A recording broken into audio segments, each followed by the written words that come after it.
நீங்க இதுக்காக நம்ம ரமணன் அவர்களெல்லாம் போய் பார்க்கணும்னு அவசியம் கிடையாது. அண்ணாமலை தான் காரணம், பாஜக தான் பின்னாடி இருக்கின்றது, அமித்ஷா தான் காரணம். போதுமா? ஆனா ஒண்ணு இந்த கேம் பிளான் புரியாம சில பேர் அண்ணாமலையுடைய எதிர்காலம் அவ்வளவுதான், அவரை கட்டம் கட்டிட்டாங்கன்னு சொல்லிட்டு ரொம்ப ஆடினாங்க. இப்ப அதுல பாதி பேர் அப்படியே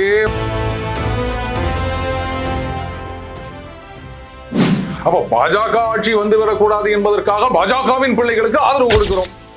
இன்னைக்கும் சில பேர் சொல்லிட்டு இருக்காங்க பாருங்க, திட்டம் போட்டு அதிமுகவை அழித்து விட்டது பாஜக.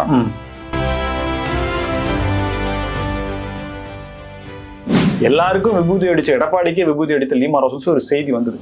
சோ இந்த ஃபண்டுக்காக அவரை உள்ள கொண்டு வந்திருக்கிறதுக்கு எஸ் சொல்லியிருக்கலாமா எடப்பாடி கே பழனிசாமி? ஆனா அவங்களுக்கு சீட்டு கொடுத்தது எடப்பாடியார் தானே, அதுல எந்த சந்தேகமும் கிடையாது இல்ல. அப்ப அவராதான் அவருக்கான முடிவை தேடிக்கொண்டார் நான் சொல்றேன்.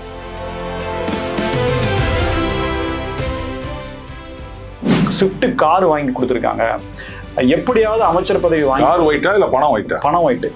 அது எப்படி உங்களுக்கு தெரியும்? மேபி அந்த அளவுக்கு தடைந்து போக வேண்டிய அவசியம் அமித்ஷா அவர்களுக்கும் பாஜகவுக்கும் என்ன? இதுக்கு யாராவது பதில் சொல்ல முடியுமா? இனிமேல் அரசியல் என்பது தாவேகா வெர்சஸ் பாஜக. இதை நீங்க குறிச்சு வச்சுக்கங்க.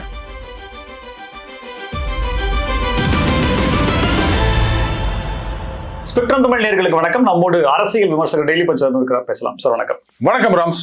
அதிமுகவினுடைய இந்த பிரிவுகளுக்கு பின்னால பாஜக இருக்கிறதான்ற ஒரு சந்தேக கேள்வியை வைக்கிறாங்க. அதற்கு ஏதேனும் ஆதாரம் இருக்கிறதா? அடிப்படை ஆதாரம் ஒண்ணு கவனிச்சிங்களா ராம்ஸ்? 4ஆம் தேதி காலையில 8 மணிக்கு வாக்கு எண்ணிக்கை ஆரம்பிக்கின்றது. அன்னைக்கு நீங்க வெளில பார்த்துருந்தீங்கன்னா தெரியும், அப்படியே கொஞ்சம் மேகமூட்டமா இருந்தது. அதுக்கப்புறம் மழையெல்லாம் கூட வந்தது. சென்னையில நான் சொல்றேன், இன்னி வரைக்கும் அக்னி நட்சத்திரம் அப்படின்னு சொல்றாங்க, ஆனா வெயில் சுட்டெரிக்கல. ஏன்னா அவ்வளவு தூரத்துல இருந்து வர எனக்கு நல்லா தெரியுது வெயிலின் தாக்கம் பெரிய அளவுல குறைந்திருக்கின்றது அப்படின்னு. இதுக்கு என்ன காரணம் தெரியுமா உங்களுக்கு? நீங்க இதுக்காக நம்ம ரமணன் அவர்களெல்லாம் போய் பார்க்கணும்னு அவசியம் கிடையாது. அண்ணாமலை தான் காரணம், பாஜக தான் பின்னாடி இருக்கின்றது, அமித்ஷா தான் காரணம். போதுமா? கமெண்ட்ல கூட போட்டிருந்தாங்க, வெயிலின் சூரியன் சுட்டரிக்கவில்லை அப்படின்னு சொல்லி போட்டிருந்தாங்க. அதான் அண்ணாமலை தான் காரணம், அமித்ஷா தான் காரணம். அதாவது எது நடந்தாலும் உடனே அது அமித்ஷா பாஜக. அதான் அவர் போஜராஜன் கூட கேட்டார், என்னங்க பாஜக எதிர்ப்பு தான் நீங்க பேசி நிக்கிறீங்களே அப்படின்னு. எது பாஜக எது பாஜக இல்லை? தாவேகாவை நீங்க பாஜகவுடைய பி டீம்னு சொன்னீங்க. அப்புறம் எதுக்குங்க நீங்க போய் அதை சப்போர்ட் பண்ணி நிக்கிறீங்க? நாதாகாவும் தாவேகாவும் ஆர்எஸ்எஸ் பாஜகவின் பிள்ளைகள் சொன்னீங்கல்ல. அப்ப குடியரசுத் தலைவர் ஆட்சி, அதாவது குடியரசுத் தலைவர் ஆட்சினா மறைமுகமாக பாஜக ஆட்சி, இதானே உங்க கருத்து? அப்ப பாஜக ஆட்சி வரக்கூடாது என்பதற்காக பாஜகவின் பிள்ளைகளுக்கு ஆதரவு கொடுக்கிறோம். இது சக்கர பொங்கலுக்கு பன்னிக்கறி மாதிரி இல்லை, இது கேட்கிறவன் கேனையனாக இருந்தால் அப்படின்னு ஒருத்தர் சொன்னார், ஒரு பழமொழி, அந்த மாதிரி இருக்குது. பாஜகவின் பிள்ளைகள்னு நீங்களே சொல்லிவிட்டு அவங்களுக்கு போய் ஆதரவு கொடுக்குறீங்களே. அப்ப நீங்க தான் பாஜகவின் பின்னாடி இருக்கீங்களோ? உங்களைத்தான் பாஜக இயக்கி கொண்டு இருக்கின்றதோ? அதிமுகவாவது பிளவுபட்டு ஆதரவு கொடுத்ததுன்றது 13ஆம் தேதி தான். நீங்க அதுக்கு முன்னாடியே கொடுத்துட்டீங்களே. அப்ப கம்யூனிஸ்டுகள், விடுதலை சிறுத்தைகள், அதுக்கப்புறம் IUML இவங்களெல்லாம் எப்படி பாஜக தான் இயக்குகின்றதா? அதுக்கு முன்னாடி அங்க பக்கம் போன காங்கிரஸையும் பாஜக தான் இயக்குகின்றதா? அவங்க சொல்லிதான் நீங்க போயிட்டு பாஜகவின் பிள்ளைகளுக்கு ஆதரவு கொடுத்தீங்களா? எதுக்கு பாஜக பின்னாடி இருக்குன்னு எனக்கு புரியல. பெரிய விஷயம் நடக்குது சார். NDA கூட்டணியில் இருக்கக்கூடிய தலைமையில் இருக்கக்கூடிய ஒரு கட்சி பிளவுபடுது அப்படின்றப்போ பாஜக இதுல அட்லீஸ்ட் இதுக்கு காரணம் இல்லைன்னா கூட தலையிட்டு இதை சேர்ப்பதற்கோ அல்லது இந்த விஷயத்தை சுமூகமாக போவதற்கான முயற்சிகள் எதுவுமே எடுக்கலையேன்றதுமே ஒரு எதிர்பார்ப்பா இருக்கு. பாஜக அமித்ஷா அவர்களுக்கு இந்த செய்தி சென்று சேர்ந்திருக்க வாய்ப்பு இல்லையா? இல்ல அவர் எதுவும் சொல்லலையா? யாரையுமே கைட்லைன் பண்ணலையா? இதை தாண்டி CV Shanmugam SP வேலுமணியும், SP Velumani பர்டிகுலரா எடுத்துக்கலாம், அவர் பாஜக எந்த அளவுக்கு நெருக்கங்கிறது தெரியும். சோ மேலிடத்தினுடைய அனுமதி இல்லாம அவர் இந்த மாதிரியான ஒரு பெரிய முயற்சியை செய்வாரா அப்படின்ற ஒரு கேள்வி வருது. சரி, இப்போ இங்க இன்னொரு தேர்தல் வருவதற்கு எந்த கட்சியும் தயாராக இல்லை.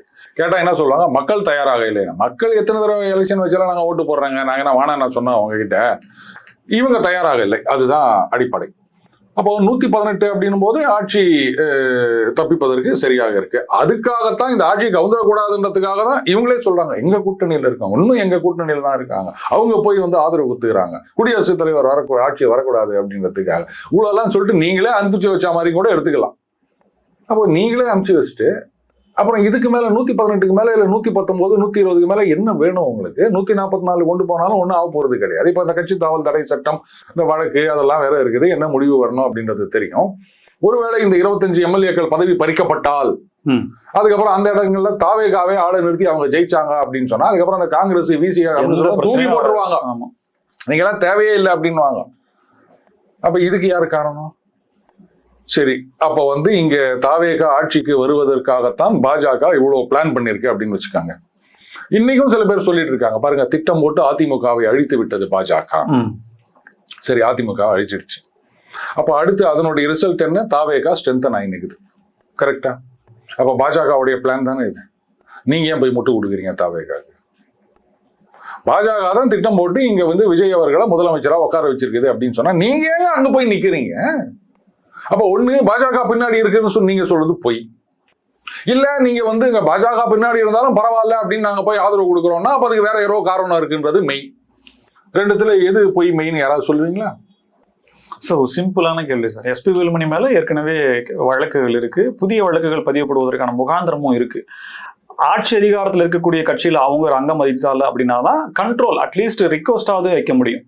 அதனால இவர் போய் தாவேகாவில் சேருவதற்காக இந்த டிராமாட்டிக் மூவ்மெண்ட்லாம் நடக்குது அப்படிங்கிறத தாண்டி ஒரு மேலிடத்தினுடைய அனுமதி இல்லாமல் தன்னிச்சையாக எஸ்பி வேலுமணி அவர்கள் தைரியமா இந்த முடிவு எடுக்க வேண்டிய அந்த அளவுக்கு அவருக்கு தைரியம் இருக்கா அப்படின்ற ஒரு கேள்வி வைக்கலாம். ஒரு பாமரனா கேட்க போனா எதிர்த்து போயிடுவாரா அப்படின்ற மாதிரி ஒரு கேள்வி கேட்கலாம். சரி, நான் அதை விட பாமரத்தனமா ஒரு கேள்வி கேட்கவா? எஸ்பி வேலுமணி அவர்கள் 21 26 காலகட்டத்துல தான் மந்திரியா இருந்தாரா? 21 26 சார். அப்போ மந்திரியா இருந்தாரு இல்ல? எப்ப இருந்தாரு? 10 வருடங்களுக்கு முன்பு. அதாவது 21 வரைக்குமான காலகட்டத்துல 16 to 21 அப்படி வச்சுக்கலாமா? அந்த காலகட்டத்துல மந்திரியா இருந்தாரு. அப்ப 21 26 வந்து அவங்க ஆட்சி அதிகாரத்துல இல்ல, திமுக தான் இருந்தது. எதிரி கட்சியான திமுக. அதை விட முக்கியம், நாங்க வந்து பதவிக்கு வந்த உடனே இந்த அதிமுக அமைச்சர்கள் மீது விசாரணையை நடத்துவோம், ஊழல் வழக்குகளில் உள்ளே அனுப்புவோம் அப்படின்னு சொன்ன திமுக தான் ஆட்சியில் இருந்தது. ஸோ ஆட்சி அதிகாரத்துல எஸ்பி வேலுமணி அவர்கள் இல்லை, அதை நெருங்கக்கூடிய இடத்துலையும் இல்லை. எத்தனை கேஸ் வந்தது? என்னங்க கேஸ் வரல? ஏன் வரல? எதிரி கட்சி திமுகவை எதிர்த்து ஆரம்பிக்கப்பட்ட கட்சி அதிமுக. ஏன்னா எம்ஜிஆர் அவர்கள் வந்து திமுக தீய சக்தின்னு சொல்லி தான் வந்து தொண்டர்களை வழிநடத்தி வந்தார். அப்படிப்பட்ட கட்சி இருக்கும்போது கேஸ் வரல அப்படின்னும் போது இப்ப தாவேகா இருக்கும்போது போய் சேர வேண்டிய அவசியம் என்ன? திமுகவே போடல, தாவேகா போடும் அப்படின்னு நினைக்கிறீங்களா? இப்ப இவங்க அப்படி சொல்றீங்களா? இதுல ஒரு திமுக 5 வருஷத்துல ஒண்ணும் பண்ணல அப்படின்னா அப்ப அதுல ஒண்ணும் இல்லை அப்படின்னு தானே நம்ம எடுத்துக்கணும். பாமரனா நான் சொல்றேன், அவங்களே கேஸ் போடலாம். ஏன்னா ஜெயலலிதா அவர்களுக்கு எதிரான வழக்குகள்ல எவ்வளவு தீவிரமா அவங்க இது பண்ணாங்கன்னு தெரியும். ரெண்டாவது, தொடர்ந்து ஆட்சியில் இருக்க வேண்டும் அப்படின்னா அவர்களுக்கு அப்போது 21 ஆட்சிக்கு வந்த உடனே இருந்த ஒரே எதிரி அதிமுக தான். ஏன்னா பாஜக ஒண்ணுமே கிடையாது, நோட்டாவோட போட்டி போடுற கட்சி. அப்ப என்ன பண்ணியிருந்திருக்கணும்? அதிமுக அமைச்சர்களா இருந்தாங்க அத்தனை பேருக்கும் எதிராக இந்த சொத்து குவிப்பு வழக்கோ இல்ல ஊழல் வழக்கோ டெண்டர் வழக்கோ எதுவா இருந்தாலும் அது தூசு தட்டி இவங்க கேஸை போட்டு, இப்ப கொஞ்ச நாளைக்கு முன்னாடி வந்து அதிமுகவை சார்ந்த திமுகவை சார்ந்த ஒருத்தர் கோர்ட்டுக்கு போறாரு, இது மாதிரி இவங்க மேல எல்லாம் இடி வந்து கேஸ் போடணும் அப்படின்னு கோர்ட்ல டிஸ்மிஸ் பண்ணிட்டாங்க. இடி போயிட்டு யார் மேல கேஸ் போடணும் போடக்கூடாதுல, நீங்க கேட்கக்கூடாது, போயிட்டு வாங்கன்ட்டாங்க. ஏன் உங்க டிவிஏசின்னு ஒண்ணு இருக்குல்ல, என்ன பண்ணீங்க 5 வருஷமா? ஒண்ணுமே பண்ணாம இருந்துட்டு கடைசி நேரத்துல போயிட்டு அந்த பரீட்சைக்கு முதல் நாள் உட்காந்து புத்தகத்தை வச்சிருந்து விடிய படிச்சுட்டு இருப்போம். அந்த மாதிரி இடி கேஸ் போனோம்னா உங்க டிவிஏசி வச்சுட்டு என்ன பண்றீங்க? இடி வந்து எதிர்கட்சிகளை பழி வாங்குவதற்காக அப்படின்னு அந்த இடியையே வந்து நாங்க ஆட்சிக்கு வந்தா ஒழிப்போம், பிஎம்எல்ஏவை ஒழிப்போம் அப்படின்லாம் சில பேர் சொல்லி நிற்கிறாங்க நார்த்ல. அப்படி இருக்குச்ச அந்த இடி கேஸ் போடணும்னு நீங்க போய் சொல்றீங்க. எங்கேயாவது ஒண்ணுக்கு ஒண்ணு ஒத்து வருதா? முரணா இருக்கு. அதனால கேஸ் அப்படின்றது அவங்க நினைச்சாங்கன்னா எப்படி ஒன்னா போடலாம். இப்ப கே நேரு அவர்களுக்கு எதிரான அந்த விஷயம் எடுத்துக்காங்க, ஆளுங்கட்சியா தான் இருந்தாங்க, இருந்தாலும் வந்து கோர்ட் வரைக்கும் போலையா? இப்ப அந்த ஜட்மெண்ட் என்ன வரப்போகுதுன்னு தெரியல, அரசு தரப்புல என்ன சொல்ல போறாங்க தெரியல. அது ரொம்ப எதிர்பார்ப்பு ஏற்படுத்தியிருக்கு. ஸோ அல்டிமேட்லி வந்து எஃப்ஐஆர் போடணும் அப்படின்னு சொல்லிட்டாங்கன்னா இவங்க எஃப்ஐஆர் போட்டாங்கன்னா அடுத்த நாளே அவங்க வந்து இடி உள்ள நுழைய போறாங்க. ஸோ அதனால நீங்க ஆட்சி அதிகாரத்துல இருந்தாலும் இல்லாட்டாலும், இப்போ நம்ம செந்தில் பாலாஜி அவர்கள் கேஸ் எடுத்துக்காங்களேன், அந்த டெண்டர் கேஸ் எவ்வளோ நாளா இழுத்தடிச்சிருந்தது. அதை வந்து என்னென்னவோ பண்ணி மூட பார்த்தாங்க. கடைசியில இப்போ சிபிஐ வசம் போய்விட்டது. சிபிஐ கிட்ட டெண்டர் கேஸ் எல்லாம் போச்சுன்னா லட்டு மாதிரி நுணுக்கமா எடுத்துருவாங்க. சப்ப மேட்டர்ன்னு சொல்லணும். எல்லாம் நீங்க சொல்லாங்கல்ல சந்தானம் ஸ்லாங்ல, சப்ப மேட்டர் இது டெண்டர் கேஸ் அப்படின்றதெல்லாம். அப்படியே எல்லாமே பேப்பர்ல இருக்குது. டக்கு டக்கு தட்டு தூக்கிட்டு போயிடலாம், ஒன்றும் பண்ண முடியாது. அதிமுக இப்ப நடக்கிற விஷயங்களுக்கு மேம்போக்கா பார்க்க போனா சிவி சண்முகமணி, எஸ்பி வேலுமணி அணி, இபிஎஸ் அணி அப்படின்னு சொல்லப்படாலும் இதுக்கு பின்னாடி ஒரு பெரிய சைக்ளோன் இருக்கு. அதுக்கு மையப்புள்ளி லீமா ரோஸ், லால்குடி சட்டமன்ற உறுப்பினர் அப்படின்னும் கிட்டத்தட்ட ஒரு 20 பேருக்கு ஒயிட்ல ஸ்விஃப்ட் கார் வாங்கி கொடுத்துருக்காங்க. எப்படியாவது அமைச்சர் பதவி வாங்கி. கார் ஒயிட்டா இல்ல பணம் ஒயிட்டா? பணம் ஒயிட். அது எப்படி உங்களுக்கு தெரியும்? மேபி தகவல் வருது, உண்மையானது தெரியாது. ரெண்டாவது அமைச்சர் பதவி எப்படியாவது வாங்கி கொடுத்தாரான்னு சொல்லிட்டு ஆதவ அர்ஜுனா கொடுத்த ஷூரிட்டின் மூலமாக திட்டம் வந்து எஸ்பி வேலுமணி சிவி சாரோட இது.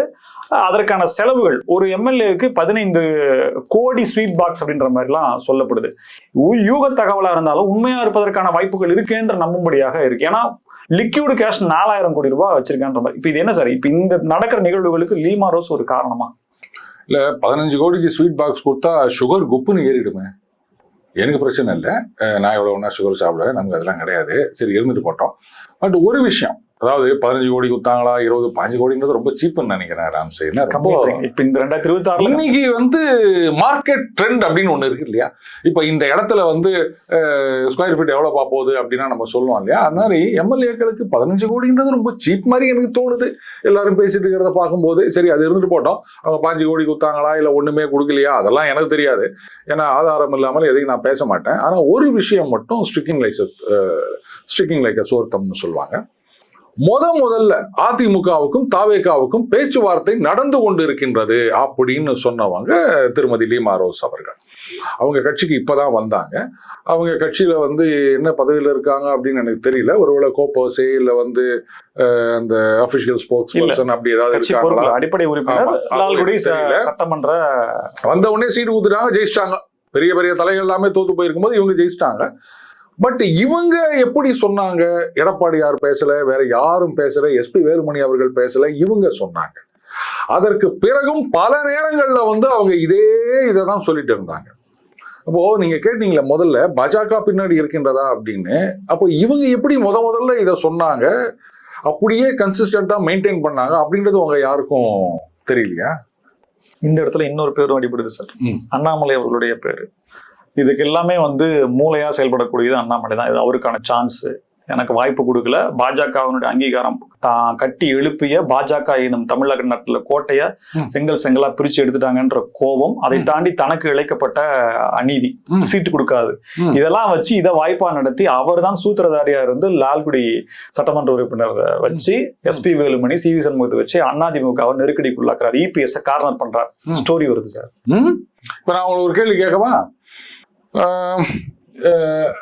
பாஜகல ஈவன் பாஜக ஆதரவாளர்கள், பாஜக கட்சி நிர்வாகிகளை விட்டுருங்க, அவங்களுக்கு எல்லாம் ஒரு பெரிய வருத்தம்னா என்னங்க இப்படி சீட்டு கொடுத்துறாங்க?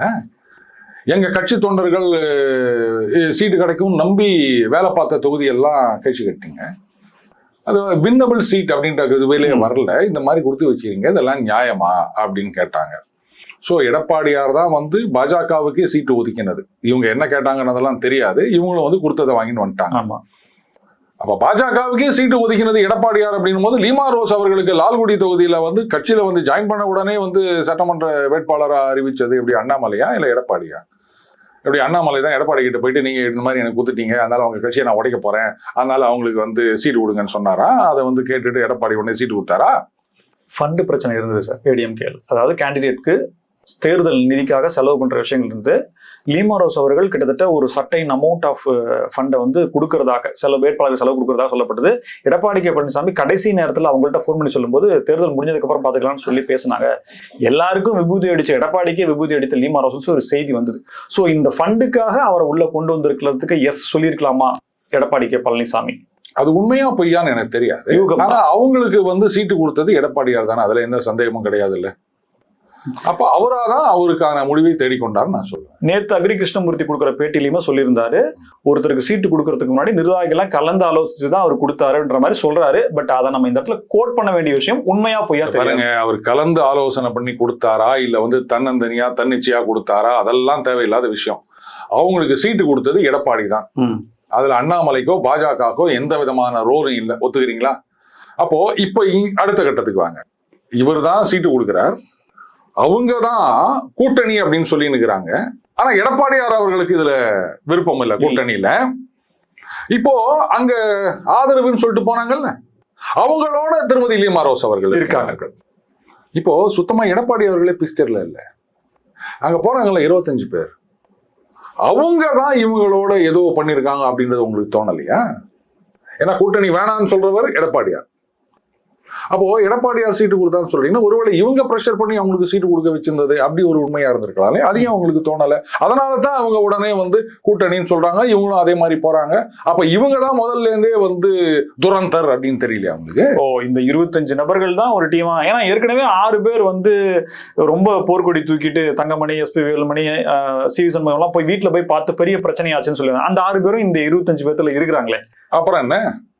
ஆக்சுவலா நான் ஒண்ணு சொல்லியிருந்தேன், அதாவது தேர்தலும் போது சேர்ந்ததுனால ஒரு கட்சி உடையும், சேராததுனால ஒரு கட்சி உடையும் அப்படின்னு நான் சொல்லியிருந்தேன். அது கொஞ்சம் தள்ளி போயிருக்கு. இப்ப பாருங்க, இவங்க சொல்றாங்க தாவேகா இணைவதற்கு தயாராக இருந்தது, ஆனால் எடப்பாடி தான் 200 தொகுதியில் ஜெயிப்போம், எல்லாம் எனக்கு தெரியும், நான் பாத்துக்கிறேன்னு சொன்னாரு அப்படின்னாங்க. தாவேகா எப்படிங்க என்டிஏ கூட்டணியில சேரும்? ஏன்னா பாஜக பாசிசம்னு சொல்லிட்டாங்க, கொள்கை எதிரின்னு சொல்லிட்டாங்க. அவங்க அரசியல் எதிரி, இவங்க கொள்கை எதிரின்னு சொல்லிட்டாங்க. அடுத்தது அதிமுகவை எதிர்த்து அவங்க எதுவுமே பேசாம இருந்தாங்க. அதுக்கப்புறம் பாஜகவை விட்டு இவங்க வராதுன்னு தெரிஞ்ச பிறகுதான் அதிமுகவை விமர்சனம் பண்ண ஆரம்பிச்சாங்க. புரியுதுங்களா? கடைசி நேரத்துல. சோ அவங்களுடைய எதிர்பார்ப்பு பாஜகவை விட்டு விட்டு அதிமுக வரும் அப்படிங்கிறது. அப்படி இருந்துச்சு என்டிஏல எப்படி தாவேகா வரும்? முடியாது. அப்ப இதெல்லாம் இந்த மாதிரி லாஜிக்கலா ஒத்து வராத விஷயங்களை பேசும்போதே அப்ப அது பொய் அப்படின்றது உங்களுக்கு புரியலையா? சும்மா அந்த நேரத்துக்கான சுவாரஸ்யமான ஒரு எதையோ ஒண்ணு சொல்றேன், எல்லாத்துக்கும் அந்த பாஜக அப்படின்னு சொல்லினா, இல்ல இவர் சேரல, இவர் முரண்டு பிடிச்சார், இவருதானதான் இந்த மாதிரி ஆயிடுச்சு அப்படின்னு அவர் மேல பழிய போடணும். கொஞ்சம் உட்காந்து யோசிச்சிங்கன்னா போதும். ஓஹோ, இவ்வளவு ஓட்டம் இருக்குதா இதுல? ஏன்னா லாஜிக் அப்படின்றது மிக மிக முக்கியமான விஷயம். அதை நம்ம தமிழ் சினிமா தான் நினைக்கிறேன். லாஜிக் எல்லாம் பார்க்காதீங்க. நடக்கிற நிகழ்வுகளை அண்ணாமலை அவர்களுடைய விஷயம்ல, அண்ணாமலை அவர்களுடைய ஐஸ்ல பாக்குறோம் அப்படின்னம்னா, இது அவர் சொல்லி எதுவுமே கேட்கல, இடங்கள் சரியாக நிர்ணயிக்கப்படல, சீட்டினுடைய எண்ணிக்கை அப்படிங்கிறதும் பாஜகவினுடைய வீழ்ச்சி அப்படிங்கிறதும் உள்ளபடியே பாஜகவை வளர்த்த ஒரு நபர் அவருக்கு மிகப்பெரிய ஆற்றாம இருக்கும். இந்த நேரத்துல பாஜக எடுக்க வேண்டிய முன்னெடுப்புகள் என்னவா இருக்கும் அண்ணாமலை அவர்களை முன்னிறுத்தி? இப்போ நீங்க சொன்னீங்க அண்ணாமலையோட பெர்ஸ்பெக்டிவ்ல எல்லாமே தவறாக போய்விட்டது அப்படின்னு. நான் கேட்கிற ஒரே ஒரு கேள்வி மட்டும் உங்களால யாராவது பதில் சொல்ல முடியுமா? இன்னைக்கு பாஜக மத்தியில 3வது முறை ஆட்சி அமைத்திருக்கின்றது. பல மாநிலங்கள் ஆட்சியில் இருக்கின்ற ஒரு கட்சி. தமிழகத்துல சட்டமன்ற தேர்தலில் ஜெயிச்சாலும் தோத்தாலும், இங்க எம்பி எலெக்ஷன்ல ஜெயிச்சாலும் தோத்தாலுமே அவங்களுக்கு நேஷனல் லெவல்ல எந்த விதமான பிரச்சனையும் கிடையாது. அப்படி இருக்கச்ச 12 மணிக்கு விழான்னு அறிவிச்சுட்டு சாயங்காலம் 5:30 மணி வரைக்கும் எடப்பாடி அவர்கள் அண்ணாமலையை மாத்தாட்டா நான் வரமாட்டேன் அப்படின்னு சொல்லிட்டு காத்திருந்து நயினார் அவர்களை நாமினேஷன் கொடுக்க வச்சு அவரை தலைவர்னு சொல்லிட்டு, அதுக்கப்புறமா எடப்பாடியார் வந்த பிறகு அந்த கூட்டணியை அறிவிக்க வேண்டும் அப்படின்னா அந்த அளவுக்கு தடைந்து போக வேண்டிய அவசியம் அமித்ஷா அவர்களுக்கும் பாஜகவுக்கும் என்ன? இதுக்கு யாராவது பதில் சொல்ல முடியுமா?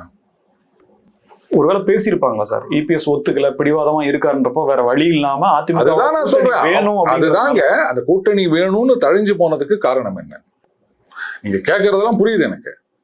அவர் விடாப்படியா இருந்தார், அண்ணாமலை இருந்தா நான் வரமாட்டேன் அப்படின்னாரு. அதனால தான் அவர் வெயிட் பண்ணி அன்னைக்கு டக்கு டக்குன்னு முடிஞ்சு நயினார் தலைவர்னு சொல்லிட்டு வராங்க. எதுக்காக? ஒருவேளை வெற்றி பெற்றுவோன்ற நம்பிக்கை. கடந்த தேர்தலில் பாஜக அதிமுக வாங்கிய ஓட்டுகளுடைய வெற்றி நிச்சயம் நம்பிக்கை இருந்ததுனால. நான் தான் சொல்லிட்டேன்ல, தமிழகத்துல வெற்றி தோல்வி அப்படின்றது பாஜகவுடைய தலைவிதியை தீர்மானிக்க போவதில்லை. காங்கிரஸ் மாதிரி கிடையாது, அது மதிமுக மாதிரி கிடையாது. இங்கேருந்து எம்பியே இல்லாமத்தான் 14, 19, 24 தான் அவங்க கவர்மெண்ட் ஃபார்ம் பண்ணியிருக்காங்க. இங்க சட்டமன்றத்துல 1, 4, 1 இது ஒன்றும் ஒரு பெரிய விஷயமே கிடையாது. இங்க ஒரு 39 எம்பி வரப்போறாங்க, இல்ல ஒரு 60 எம்எல்ஏ வரப்போறாங்க, 2 ராஜ்யசபா சீட்டு வரப்போகுது. இதை நம்பித்தான் அங்க பாஜக கவர்மெண்ட் கவிழாம இருக்குது. உங்களுக்கே கொஞ்சம் ஓவரா தெரியல? விஷன் இருக்கணும் சார். 2029 இப்ப இவ்வளவு சீட்டு 10 சீட் எடுத்துட்டோம்னா 29 இப்படி போலாம் அப்படி போலாம்னு ஒரு டிசைன் இருக்குல்ல சார், அதை வச்சு போயிருப்பாங்களோ என்னமோ.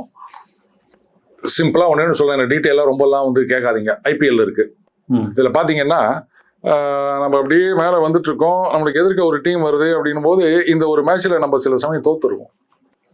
இந்த இடத்துல நம்ம தோத்தோம் அப்படின்னு சொன்னா அவன் அங்க ஜெயிச்சான்னா இவன் நமக்கு அங்க வரமாட்டான், இப்படிலாம் இருக்குல்ல. வேர்ல்டு கப்ல இந்த மாதிரி அக்யூசேஷன் வரும் பாருங்க, இந்தியா வேணும்ட்டானா தோத்துட்டு பாகிஸ்தானை வந்து அப்படிலாம் சொல்லுவாங்க. அதனால யார் வரணும் அப்படின்றது வந்து மக்கள் முடிவு பண்ணணும், யார் வரக்கூடாது அப்படின்றதையும் மக்கள் முடிவு பண்ணலாம். அதே மாதிரி அரசியல் கட்சிகளுக்கும் ஒரு லாங் டேர்ம் பிளான் இருக்கலாம் இல்லையா? இங்க இந்த மாதிரி போச்சுன்னா அங்க அந்த மாதிரி ஆகலாம். பான் சாக்ரிஃபைஸ்னு சொல்லுவாங்க, கேள்விப்பட்டிருக்கீங்களா? செஸ்ல ஒரு சிப்பாய் அதை வெட்டு கொடுத்துட்டு அங்க ராணியை தூக்குவாங்க, இல்ல ராஜாவை தூக்குவாங்க, செக்மேட் அப்படின்னு. அப்படி பாருங்களேன். ஆனா ஒண்ணு இந்த கேம் பிளான் புரியாம சில பேர் வந்து அண்ணாமலையுடைய எதிர்காலம் அவ்வளவுதான், அவரை கட்டம் கட்டிட்டாங்கன்னு சொல்லிட்டு ரொம்ப ஆடினாங்க. இப்ப அதுல பாதி பேர் வந்து அப்படியே வந்து கப்பு குப்புன்னு இது பண்ணிட்டாங்க. இன்னைக்கு அதிமுக ஆதரவாளர்கள் எடப்பாடி ஆளுமை அப்படின்னு சொல்லிட்டு இருந்தவங்க எல்லாம் இப்ப என்ன பண்ண போறாங்க அப்படின்றத பொறுத்து இருந்துதான் பார்க்கணும். பட் அதிமுகவுக்கு இது வந்து ஒரு டஃபஸ்ட் சேலஞ்ச் அப்படின்னு தான் நான் சொல்வேன். அண்ணாமலை மீண்டும் தமிழக பாஜக தலைவர் வாய்ப்பு இருக்கா? நடக்குமா? தலைமை பதவி இருந்துதான் அண்ணாமலை பாஜகவை வளர்க்கணும்னு அவசியம் கிடையாது. அந்த பதவின்ற ஒரு வட்டத்துக்குள்ள நான் அவரை வந்து சுருக்கிறதா இல்லை. இனிமேல் அரசியல்ன்றது தாவேகா வெர்சஸ் பாஜக, இதை நீங்க குறிச்சு வச்சுக்கோங்க. 29, 31 பேசுவோம். திமுக சிம்பிளா சொல்லிட்டா, அதாவது எம்ஜிஆர் அப்படின்ற ஒரு மாபெரும் ஆளுமை அப்படியே தட்டி தூக்கிட்டு போனார். அவர் இருந்த வரைக்கும் திமுகவால தலையெடுக்க முடியல. சரி, இது ஒரு பக்கம் இருக்கட்டும். அந்த பக்கம் அரவிந்த் கெஜ்ரிவால் வந்தாரு, காங்கிரஸ் ஒண்ணு இல்லாம அவங்க ஓட்டெல்லாம் அப்படியே தள்ளிட்டு போயிட்டாரு. இன்னைக்கு அவரும் காணாம போயிட்டார். சரியா? அதே மாதிரி காங்கிரஸ் வந்து ஒரு அம்ப்ரல்லா ஆர்கனைசேஷன் சொல்லுவாங்க. மைனாரிட்டிகள், தலித்துகள், ஷெட்யூல் ட்ரைப்ஸ், அதுக்கப்புறமா இந்த மேல் ஜாதியினர், அதுக்கப்புறம் இன்டர்மீடியரி காஸ்ட் அப்படின்னு எல்லாரும் சேர்த்த ஒரு கூட்டணியாக இருந்தது. ஆனா அதுக்கப்புறம் அப்படியே அதை பிரிச்சுட்டு போயிட்டாங்க. இந்த ஜனதா பரிவார் அப்படின்னு சொல்லுவாங்க. அதுக்கப்புறம் ஜனதா தள், RJD, JDU, உடைஞ்சு போன கட்சிக்கு பேரு ஜனதா தள் யுனைடெட். இப்ப ஆளுக்கு ஒரு செக்மெண்ட் எடுத்துட்டு போன பிறகு இப்ப காங்கிரஸ் எதுவுமே இல்லாம போய் நிக்குது. திமுகவுடைய கோர் ஓட் பேங்க், அவங்களுடைய ஸ்ட்ரென்த் என்ன அப்படின்னு அவங்க எதெல்லாம் நினைச்சிட்டு இருந்தாங்களோ அதெல்லாம் இன்னைக்கு தாவேகா பக்கம் போயிடுச்சு. இதுக்கு மேலையும் திருப்பி அதே பாணியில போயிட்டு இருந்து எங்களால வந்து மறுபடியும் அந்த இழந்த செல்வாக்கை மீட்க முடியும் அப்படின்னு நினைச்சிருந்தாங்கன்னா அது ரொம்ப தப்பு. அதனாலதான் நான் சொன்னேன் தாவேகா வெர்சஸ் பாஜக அப்படின்னு. ஏன்னா திமுகவுக்கு வந்து கோர்ஸ் கரெக்ஷன் அப்படின்றது தெரியல. நாங்க இப்படித்தான் இருந்தோம், இப்படித்தான் இருப்போம், அதனால இப்படியே செஞ்சு மறுபடியும் நாங்க எங்களுடைய வாக்கு வங்கியை மீட்க போகிறோம் அப்படின்னு நினைச்சிட்டு இருக்காங்க. மூழ்கி போயிடுச்சு ராம்ஸ், மீட்க முடியாது. வாக்கு வங்கி அதை அடகு வச்சது மூழ்கி போயிடுச்சுன்னு சொல்லுவாங்கல்ல, அந்த மாதிரி அது மூழ்கி போயிடுச்சு. இனிமே உங்களால மீட்க முடியாது. ஏன்னா நீங்க அதே பழைய தப்பா பண்ணிட்டு இருக்கீங்க. ட்ரெண்ட் மாறி போச்சு, விட்டுருங்க. மிக நன்றி சார், பல்வேறு தகவல்களுக்கு நன்றி. நன்றி ராம்ஸ். மீண்டும் சந்திப்போம். இணைந்திருங்கள் ஸ்பெக்ட்ரம் தமிழோட. நன்றி நேயர்களே.